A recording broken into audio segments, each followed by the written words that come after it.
Thank you to you. Thank you very much. Good afternoon from me and my colleague Marco. We are both glad and honored to participate in this conference, so many thanks for the invitation. Our paper will focus on Francesco Cusani Confalonieri, who was a great prolific translator, a famous historian, a publisher, a patriot during the Italian Risorgimento, but also the author of an 8-volume history of Milan, published after the Italian unification, for which he is still well known to scholars. Despite his important contribution to modernize Italian culture, his intellectual activities as well as his subjectivity have been barely investigated. With an integrated approach to archival research, publishing history, and the paratextual analysis of his translations, we aim at bringing to light for the first time the profile of Cusani as a translator in the European socio-political context of the 19th century in order to underline the profound connection between his literary activity and his political involvement. First of all, an in-depth study on his family archive kept in the Archivio Storico-Civico of Milan allows us to reconstruct the educational and cultural environment in which Cusani's sense of national identity could arise. Born in 1802 in one of the most influential lineages of the Lombard aristocracy, Cusani grew up in Carate, in a small municipality in Lombardy, in a family that participated in contemporary cultural and scientific technological advances. His father, Carlo, was a landowner who reinvested the profit obtained from his land rents in the progress of the Lombard silk industry. Cusani's mother, Bianca Visconti, was a cultured noblewoman, great-granddaughter of the Illuminist Pietro Verri. During the Kingdom of Lombardy-Venetia under the Habsburg Empire, she founded a salon open to European culture, which was held in Carate, in Cusani Confalonieri's villa. And this salon had among its protagonists also the famous jurist and philosopher Gian Domenico Romagnosi, aligned with liberal positions that, as we know, were banned by the Habsburg Empire with censorship and police action. Therefore, the civic engagement of his parents constituted a stimulating background for the formation of Cusani, who introjected its opening to the transformative thirst of modernity, but declined it in its own autonomous path. From this viewpoint, the educational experiences lived away from Carate were particularly crucial. From 12 to 18 years old, he attended the prestigious boarding school directed by the Catholic congregation of the Oblates in Gorla Minore, where he learned in particular Latin, ancient Greek, poetry, French. His only surviving notebook, dating back to 1819, demonstrates that he developed a peculiar passion for Italian poetry. As the document shows, this subject certainly contributed to approaching him to patriotism through the study and the emulation of I Sepolcri by Ugo Foscolo, a poem with a strong civic value. From this period onwards, literature became for him a privileged means of expression, to the point that in this field we can find the first unequivocal proofs that at the end of high school his patriotic feelings had already reached complete maturity. As a student at the University of Pavia from 1823 to 1827, his texts and notes reveal that his national ideas were strengthened in that context, where liberal principles kept clandestinely circulating. Here, Cusani's ideals were also intertwined with Romanticism in a relationship marked by a pronounced cosmopolitanism since the beginning. The lessons of Giovanni Zuccala, professor of aesthetics, allowed Cusani to delve into the typically romantic question of the modernization of Italian literature and the rediscovery of its social function in the expression of national identity through extensive research on European epic poetry. At the same time, Cusani was spurred on in an analogous direction of cultural engagement by frequenting Romagnosi and his circle. They were committed to investigating and taking an active part in the process of incivilimento, civilization, in terms of a gradual path of humankind towards progress in any field of knowledge to which everyone should aspire to contribute according to their abilities. Moreover, Romagnosi linked this concept to an original anti-imperialist position. Therefore, Cusani's translation activity arose in a framework where the action in favor of the Italian cultural renewal assumed an implicit political caliber. Between 1828 and 1831, he established himself as a translator of Walter Scott within the Milanese publishing world. The editorial project in which he participated consisted of a series of Walter Scott's works and originated in a liberal ambience. First, it had been conceived and financed by the liberal bookseller Giuseppe Crespi. Secondly, in the translation of some ballads and romances, the project benefited from the literary contribution of the Romantic poet Samuele Biava, a friend of Romagnosi. Finally, as the historiography has clearly demonstrated, Scott's works lend themselves to an implicit political reading in a liberal sense within societies that wished to affirm their national identity and independence from the multi-ethnic empires in which they lived. This is also true for the Lombardy Venetian context, as the case of the paratexts in Cusani's translations well illustrates. His first translation work was the Italian version of Scott's narrative poem The Lord of the Isles, published in 1828 with Crespi and a second time the subsequent year. The editor's preface confirmed the underlying political aims of those editions. In presenting the poem's subject, it placed particular emphasis on the long and unprecedented efforts of the Scottish nation to escape English rule in defense of its independence, a nationalist and imperialist topic. In addition, all these concepts, which created an indirect parallelism with the contemporary situation of Lombardy, Venetia under the Habsburg Empire, were reaffirmed in the preliminary historical discourse written by Cusani to guarantee the understanding of the poem. Concerning his translation practice, we can remark that it responded to the purpose of ensuring the widest possible circulation of these messages within the receiving culture. In extreme synthesis, thanks to a comparative analysis, we notice that Cusani's choices were oriented towards respecting the English source text, but concurrently adapting it to the needs of the Italian readership.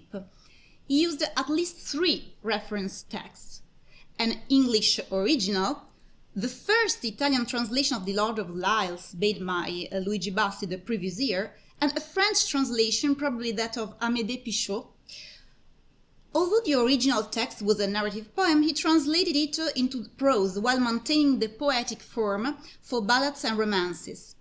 In doing so, he managed to find a good compromise between fidelity to the author text and the taste of the Italian public, at that time more accustomed to reading novels. By the same logic, he preferred to shorten Scott's notes. Turning now to a conceptual level, it is important to point out that the idea of nation emerged from the Lord of the Isles was decidedly different from that of a community characterized in an ethnic racial sense found by historiography in some famous contemporary Italian patriotic works. The Scotian body of the nation had a plural and inclusive origin, a mixed composite entity born from a common historical past, which, however, had not eliminated the differences, even ethnic, of the individual communities under the sign of unity in diversity.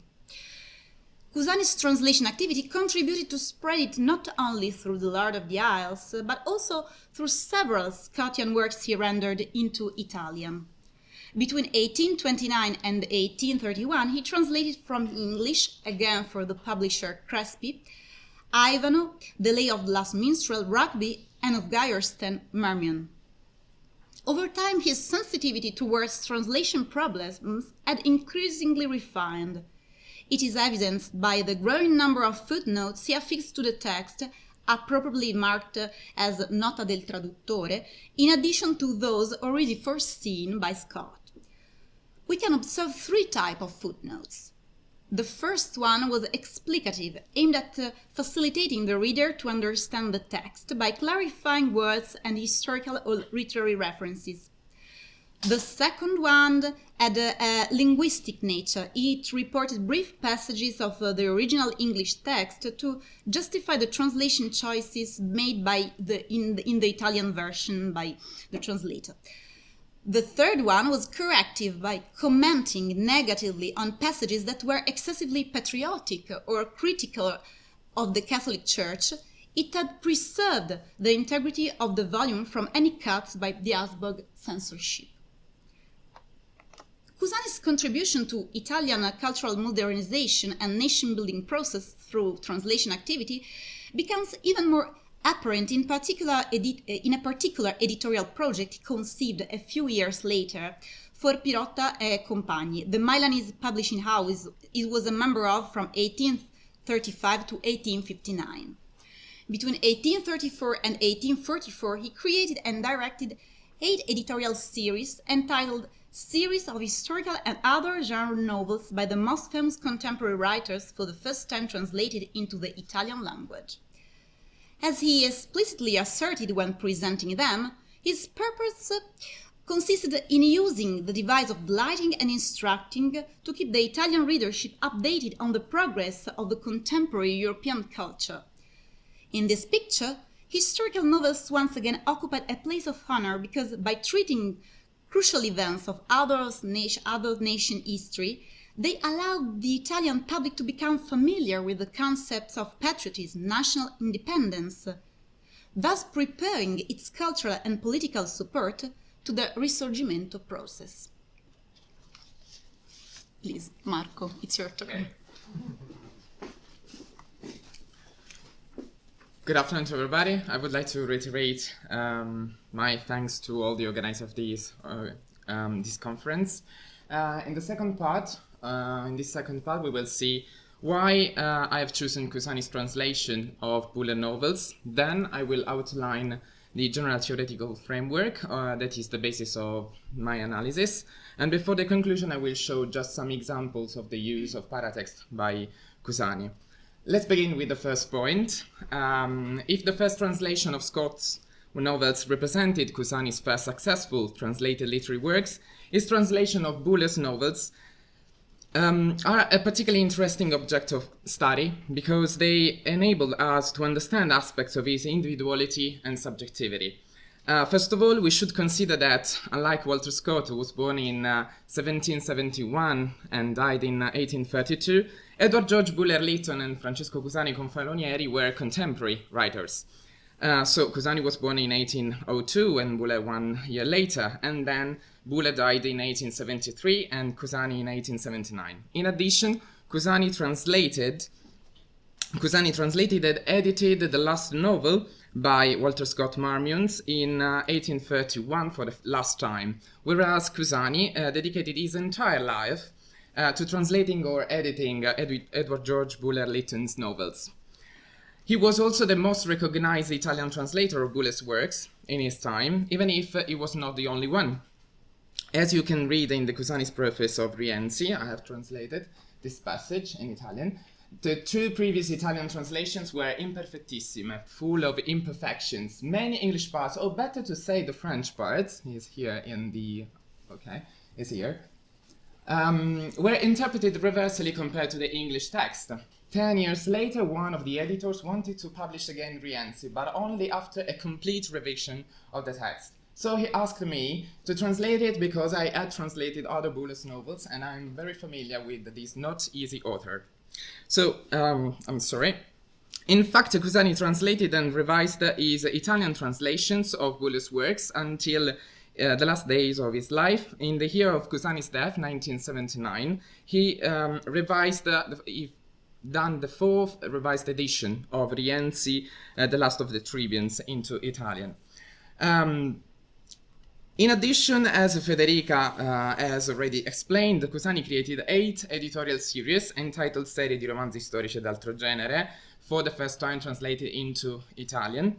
And these are for the Milanese publishing house Pirotta between 1834 and 1844.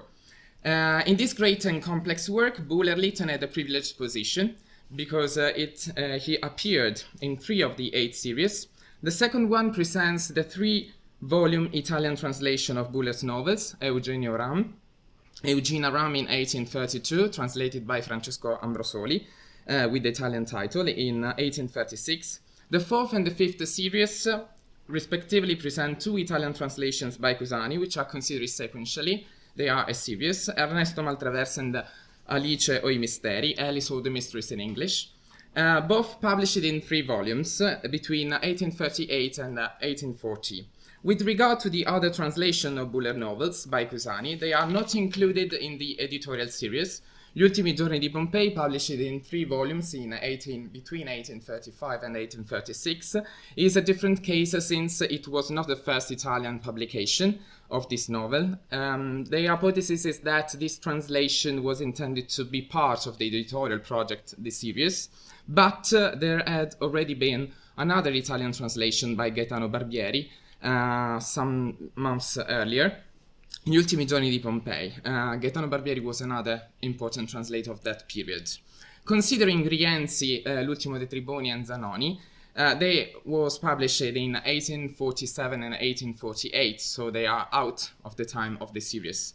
1844 is the ending of the series. So a first consideration can be, if we want to unveil the development of Cusani's career as a translator, his subjectivity, his translation strategies, and his individuality over his lifetime, probably Buller's novels, the case of the Buller's novels, can provide us with significant data.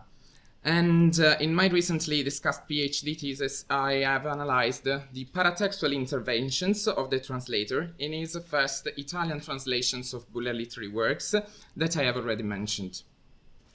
So, this leads me to the second point of this part, which is the theoretical framework. It starts obviously from Jeanette, Paratexts, Treasures of Interpretation in 1997. So the Paratext is what enables a text to become a book and to be offered as such to its readers and more generally to the public. The concept has been developed thanks to bachelor studies which were published in a monograph, and we can read, paratexts are also places where translators can signal their agenda or their ideological sympathy or antipathy towards the author or text, which calls to another important scholar, which is Kovala in 1996 with the translations Paratextual Mediation in Ideological Closure. And up to a recent work, Literary Translator Studies, in particular the third part entitled Paratexts as Door Openers. And today we will also have Daniela here, which is one of the editors of this work. Translator became the object of investigation, while translations and translation processes are at best sources of information about the translator. We can also move on now to the third point, the third issue, Cusani's interventions. In his translation, it is common to encounter his prefaces and footnotes that amplify the already very complex source paratextual systems, and through which Cusani made himself visible. And by a way of example, he added a sum of 165 footnotes, if only we consider his 5 translations that I have already mentioned.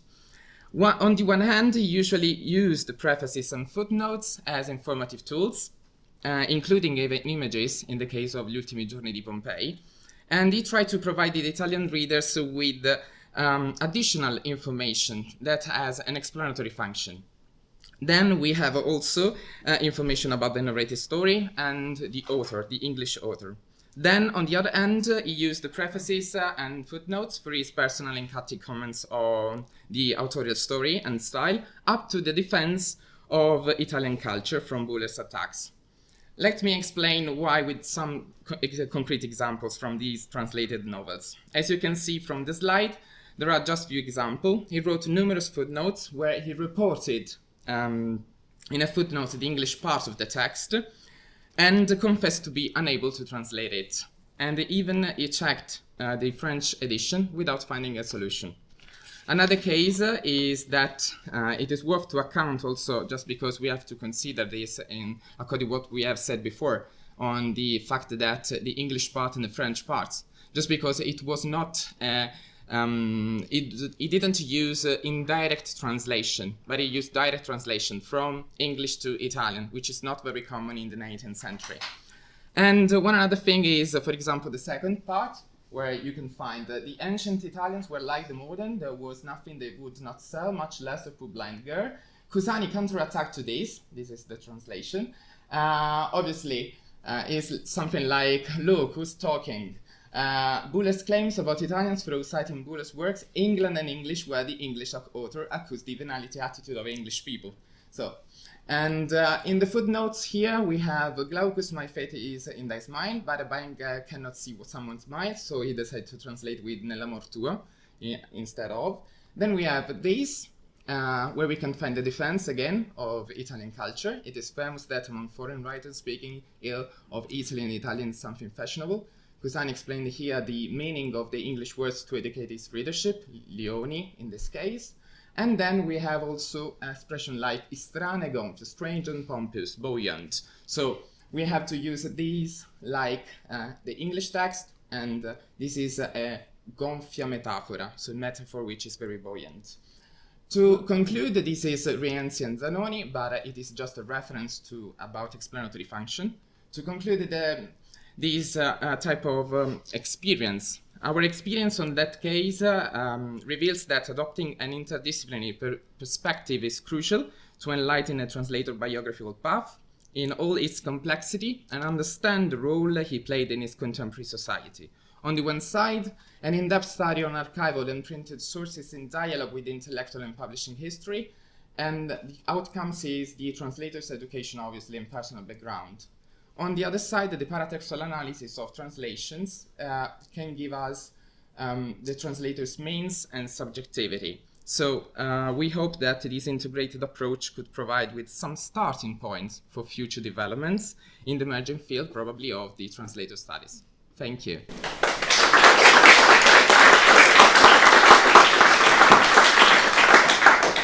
Thank you very much, Marco. I'm so sorry for the time. Don't worry, it's just my job to be like. Okay. But that was wonderful. I wanted to listen to you talk a little bit more. Does anyone have a question for them? No? So far? Okay, I'll get the ball rolling then. I have an actually a general question a little bit, because you were talking, I'm very interested in paratexts, the use of paratexts, especially in the historical point of view. But I was wondering if, because as researchers, we tend to look for these things, but I was wondering whether you think that the Italian reader at the time would also read these paratexts to understand the translations themselves, or do you think this is more of an academic thing to do? I can start, just because it is about paratext. It is obvious that it is my personal opinion, just because I have seen these products, editorial products, and if we consider that the use of footnotes in the 18th century is not something that stands outside of the, it is not something like thinking out of the box, but it is very common to find. This is also something that you can find in Jeanette's Paratext, when he talked about paratext as a means for the translator. But if you consider that Cusani used a lot of footnotes, probably it is very difficult not to see these footnotes. So when you read the text, you are always tended to read all the footnotes that you can find. And it is also, we have also to consider that novel in the 19th century is something to educate people. So people read novels just because they want to be educated. This is one of the specific aspects of the 19th century novels, and I think that footnotes are just something that you use in order to educate yourself. On the other side, someone probably leave footnotes away. This is also something that you can find in the chapter 9 of Umberto Eco dire quasi la stessa cosa, say at least the same thing, just because you can find a part about the paratextual interventions. Follow-up question. Is it more common to see in these translations footnotes or endnotes? No, footnotes. Just because he transformed endnotes in footnotes, also in the case for Buller. Buller used footnotes and endnotes, but he transformed all the things in footnotes. So also this is a changing of the reading process for someone else that have this book into Italian. Thank you so much, Mark. You're welcome. Anyone? Okay. I don't know, is this working? Okay, okay. So I was really interested to see your example of footnotes. Yeah. Because, or not check. Sorry. So I was really interested in this because I did a study a few years ago of a political tract translated from French to English, which was almost entirely encrusted with footnotes.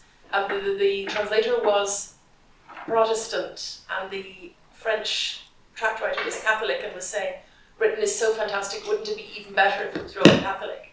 And the Protestant translator just sort of says, so he publishes it, but he publishes it as a way of sort of saying, I don't agree with anything in this, but it's really important that you know that these dangerous headings are out there. And now I'm wondering, and I thought of that as just like a one-off, you know, sort of a bizarre sort of thing. But now I'm wondering whether in fact a footnote is a space in 19th century publishing for expressions of disapproval, pepperiness, you know. I just wonder whether this is do you have a sense of whether this is particular to your corpus or part of a wider culture? Yeah. If you want, I can start with just bullet novels. We can find some footnotes, especially about this, about the contraposition of ideas, and in particular about religious content, or maybe also something like historical comments, historical vision perspectives. So you can find in Cusanis footnotes also this kind of footnotes. I have used just some examples here, but it is a way just to demonstrate that you use a lot of footnotes about this. And you can find also religious matters, religious issues on the footnotes. For example, I remember that there was an example in which they talked about the use of the existence of devil, the devil, the existence of the devil. And Cusani discussed about this. Or there is also something about, for example, another his perspective about the law, the conception of love. And you can find that Buller said about love, about female love, in the sense that the love for women is something, but for men we know that is something else. And Cusani said, oh, that's not true. Just because love is love, and everybody has his type of love, and so it's very modern in his vision, but also is too inclusive. That we can find a lot of these comments. So did you just say it's too intrusive? Yeah, No, is there not?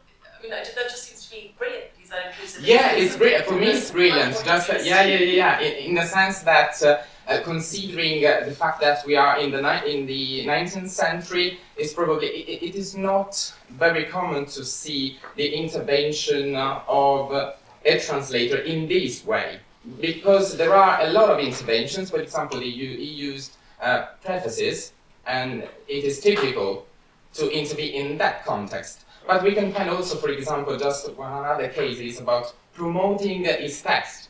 He promoting one footnote of Zanoni, his text about memoir of his travels that he published with Pirotta. And you can find in the footnotes, not at the end of the book, which is typical, just because you can find at the end of the book advertisements with other types of publications of the same editor and publishing house. So it's very interesting for this. I think that maybe it will be. I don't know if in Scott's novels we can find also this type of. I think I just want to add something about the connection between historical reconstruction and the comprehension of the reception of an author and of the activity of the translator linked to this author. So, for example, for Cusani, the reconstruction of his biography allows us to identify his his cultural objectives, and this is, I think, from an historical point of view, is something with evidence. Okay, is something that we can notice, but not with our eyes, but in a comprehension of the historical context in which he lived. And there are many studies about the reception of Walter Scott's novels. In particular, not only this discourse is valid not only for footnotes, but also for prefaces and introductions. There are paratexts too. And this is very underlined, these concepts of national identity, struggle, patriotism of the nation. I think that a reader of the time could receive it, could well receive it. Maybe not, maybe, but there are, these means, I think, are very powerful. And for example, the Lord of the Isles was so important to him and to Crespi's project that in other Scott's novels translated by Cusani, in the footnotes, we find also the reference to the Lord of the Isles. So it's a sort of I think manifesto. Okay. Okay.